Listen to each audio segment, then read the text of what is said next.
I'm Dorothy Rowe, and the video you're about to watch is a clip from a live webinar. If you enjoy the content of this video, please like and subscribe. I'd love to hear your comments. Thank you. Let's go to another question. Okay, this person says, working with a team with my husband and repair relationships with my son, grandchildren, and daughter-in-law. You are not the only one. Another person also wrote in, and she's not able to be in a relationship with her son and daughter-in-law and grandson at this time. So it's a very delicate situation. Most of you know that I spent time in Northern Australia with the Yuryorant people, who are native original people in Australia, and they have the first people of Australia have very, very complex kinship systems. And within these systems, there are pretty highly defined codes of conduct that include the mother-in-law doesn't really interact that much with, with her children-in-law. And it's interesting when you find that code of conduct in a group of people who evolved over centuries in isolation, right? Before the Westerners even came to Australia, that was a thing. That was actually a thing back then. Still is today. But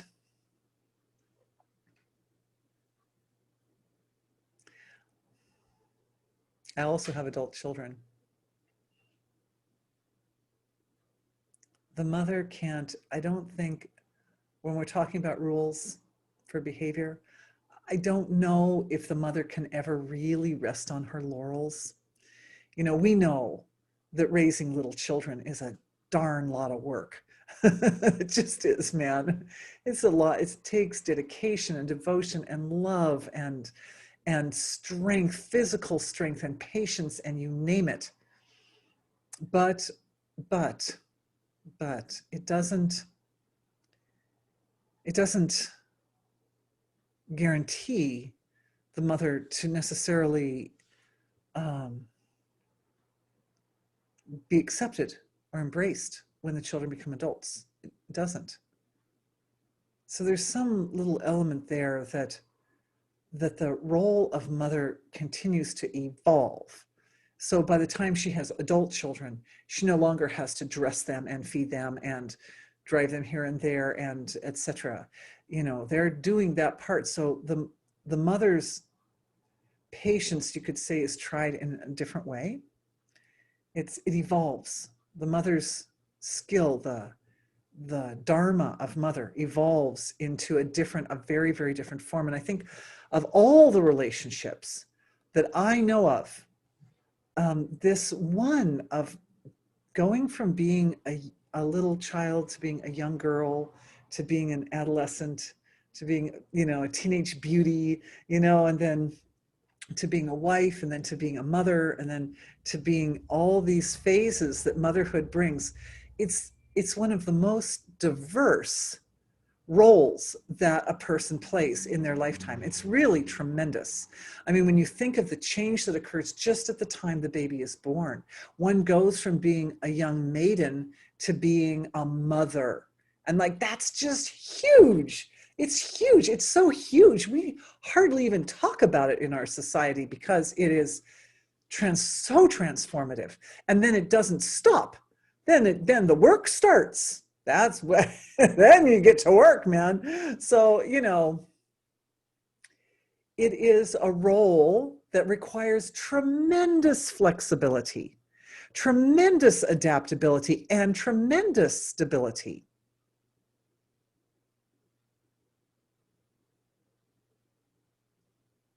It's a good example of a relationship where, at least as a general rule, the parties really, really want to maintain, or they want to see that relationship grow. No doubt, no doubt. Your children want to have a nice relationship with you, no doubt. And grandchildren, you know, grandchildren feel kind of like shortchanged if the grandmother isn't allowed to be around and they're not allowed to have that level of interaction with the grandmother, who's adoring, right? Adoring down to their bones.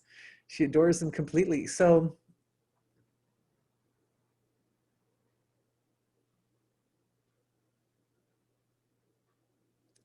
what's happening right now is for all the people, all the adults who are at that level with children and grandchildren,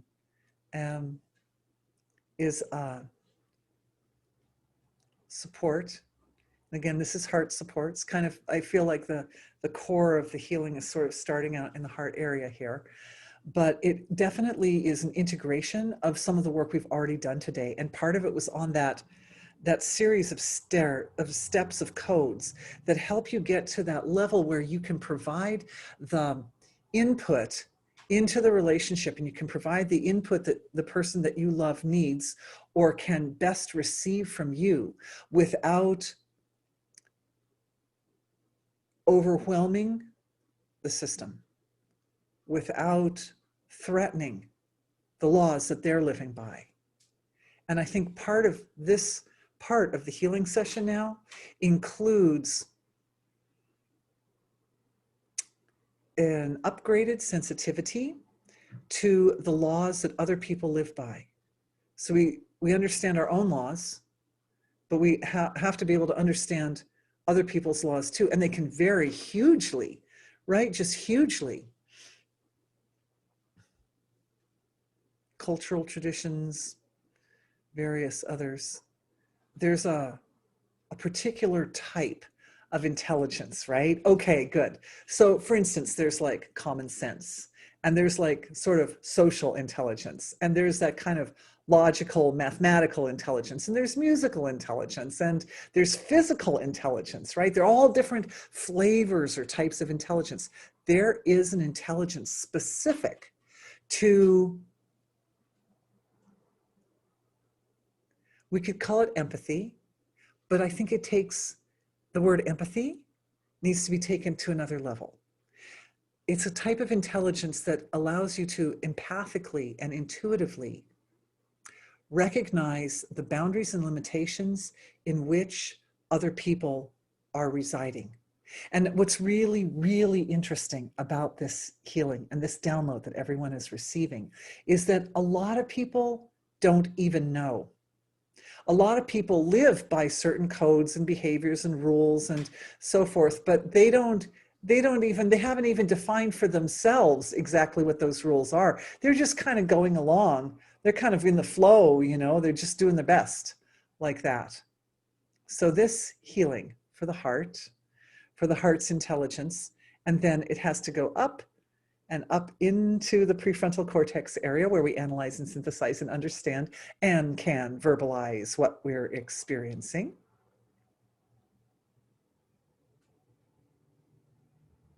Connecting heart and mind.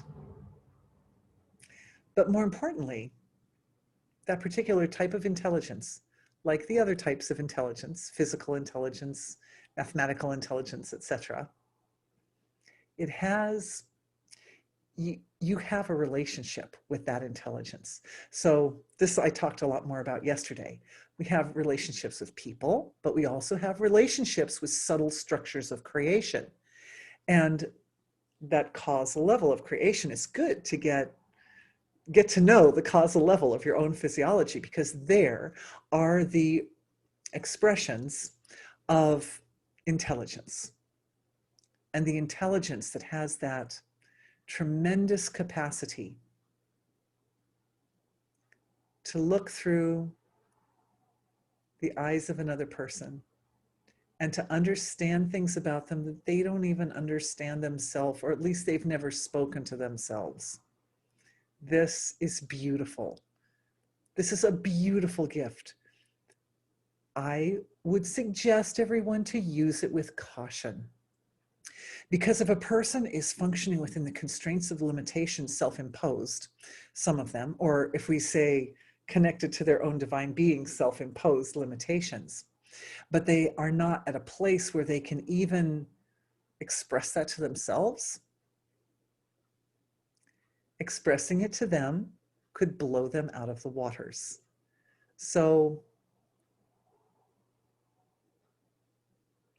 what we do is we see it, we honor it, and we drop back into the source of creation with it. That's what we do. That's the healing algorithm. You can check out my knowledge base page on the healing algorithm and my video on the healing algorithm.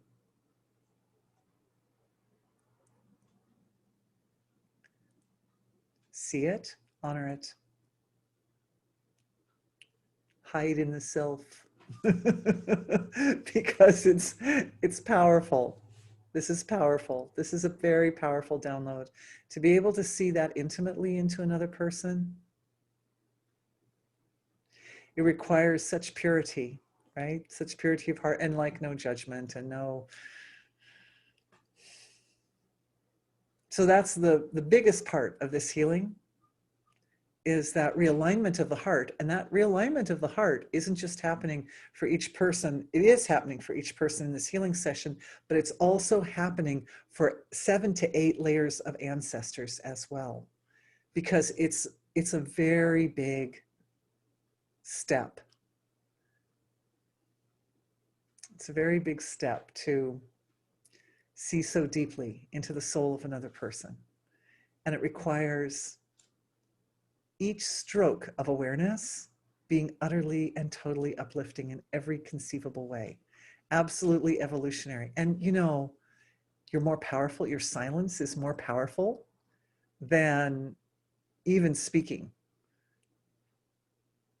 Silence is powerful. The silent flow of awareness is extremely powerful. It's transforming. It's transforming.